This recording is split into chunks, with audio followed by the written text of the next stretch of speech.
Patayin natin yan.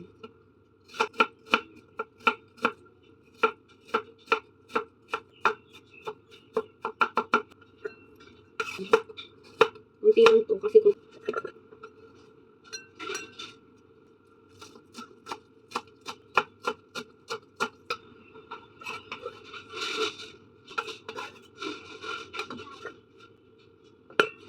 natin tong shrimp. And pinuhin nyo lang yung inyong hipon ng gaya nito. So, kamas, scallion, coriander, and konting carrots. Ilalagay ko na to. Titimplahan na lang natin yan mamaya. Lagay tayo ng sesame oil. Sauce. Konti lang din. Rice wine. Chicken powder. Starch.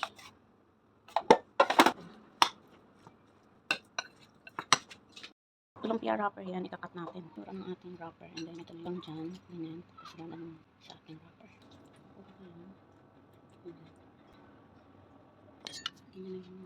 Nagawa ko, nagpapainit na ako ng oil. Gumagawa na rin ako ng sauce niya. Mayonnaise lang. And then naglagay ako ng lemon, honey, and mustard.